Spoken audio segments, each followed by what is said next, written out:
जय श्री कृष्णा दोस्तों। आज आपको मैं मौन के बारे में बताऊंगा। यह भी एक ध्यान की क्रिया है, इसे थोड़ा समझने की कोशिश करें। वाणी और मौन, बोलना व चुप रहना जीवन के दो अत्यंत महत्वपूर्ण कलाएं हैं। सारा संसार में मानव शरीर पंच महाभूतों से, पांच तत्वों से मिलकर बना है।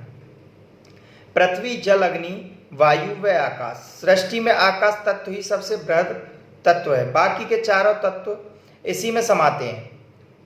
ब्रह्मांड की संरचना में आकाश तत्व की भूमिका सबसे अहम है, बाकी के चारों तत्व इसी में समाते हैं। ब्रह्मांड की संरचना में आकाश तत्व की भूमिका सबसे अहम है।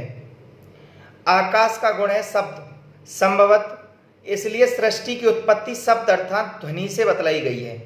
इसी प्रकार शरीर में भी आकाश तत्व सबसे प्रधान है। यदि शरीर में आकाश तत्व को अलग कर दिया जाए तो 100 किलो भार वाला शरीर मात्र 200 से 250 ग्राम के बराबर द्रव्य बाकी रह जाएगा। आकाश तत्व ही शरीर का बल है। वाणी ही शरीर के अभिव्यक्ति का सबसे बड़ा साधक है। हमें बोलने की कला का ज्ञान होना चाहिए। वेद का वाक्य है सत्यम वद प्रियम वद, असत्यम अप्रियम मा वद। संत कबीर दास ने कहा है, ऐसी वाणी बोलिए मन का आपा खोए, औरन को शीतल करे आपो शीतल होए। किंतु हमारी शक्ति का सबसे अधिक व्यय बोलने में ही होता है, शायद संभोग से भी अधिक। इसलिए चुप रहने का, मौन का महत्व बोलने से अधिक है।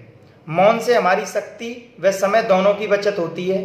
मौन वाणी का तप है, आध्यात्मिक उन्नति का लक्षण है, प्रतिभाशाली बुद्धि का परिचालक है, विनम्रता का प्रतीक है, परमात्मा पथ का सहगामी है, प्रसन्नता व धैर्य का घोतक भी है, सत्य का आचरण में सहायक है, सत्य की साधना का आधार है और झगड़े का शत्रु है, अनर्थ का विनाशक है। मौन के दो रूप हैं, ब्रह्मा मौन और अंतर मौन। वाणी से कम बोलना या चुप रहना ब्रह्मा मौन है और मन को मौन हो जाना अंतर मौन है। जो व्यक्ति अनर्गल बोलता रहता है, जिसकी बहुत ज़्यादा बोलने की आदत बन गई है, जिसके मुख से कोई ना कोई गलत बात निकल जाती है, जिससे उसे अपमान सहना पड़ता है, नीचा देखना पड़ता है, दूसरों से झगड़ा हो जाता है, विद्वेष उत्पन्न होता है। इसलिए कम से कम बोलकर काम चलाने से हमारी शक्ति व समय दोनों की बचत होती है। जो व्यक्ति जरूरत के अनुसार बोलता है, तौलकर बोलता है, वह वास्तव में मौन को ही साधता रहता है। पुरानी कहावत है, अधजल गगरी छलकत जाए, भरी गगरिया चुप्पे जाए। अर्थात जो कम बोलता है वो अधिक परिपक्व होता है, जो कम बोलता है वो अधिक सुनता है, उसकी बुद्धि प्रतिभाशाली बनती है, जिसके ज्ञान की वृद्धि होती है। मौन से व्यक्ति में धैर्य का विकास होता है। जीवन में कभी कभी ऐसी परिस्थिति आ जाती है जब सत्य बोलने से किसी का अहित हो रहा हो, तो उस समय पे मौन हो जाओ। मौन हो जाने से शीघ्र ही दूसरों का क्रोध स्वतः ही शांत हो जाएगा। किंतु यदि दोनों ही वाद विवाद करते रहे तो मारपीट और मृत्यु तक नौबत आ जाती है। इसी प्रकार मौन हमें अनर्थ से बचाता है। अंतर मौन अर्थात अंदर से मौन हो जाना।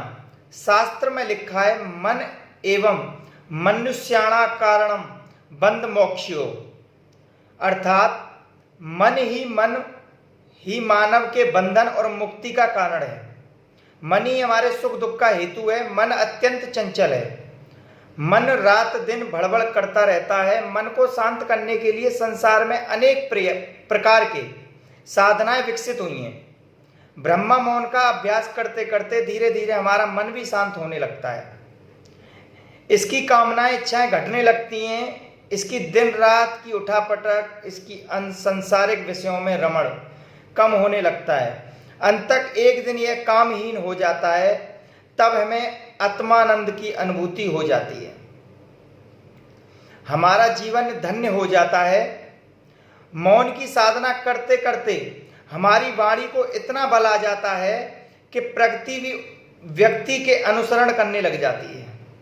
हमारे मुंह से जो भी वाक्य निकलता है वह सत्य हो जाता है। इसी को वरदान व अभिशाप की संज्ञा दी गई है। अतः योग मार्ग के सभी साधनों को मौन का अभ्यास करते रहना चाहिए। और आपको मेरी ये वीडियो अच्छी लगी हो तो लाइक करें और सब्सक्राइब करें। धन्यवाद।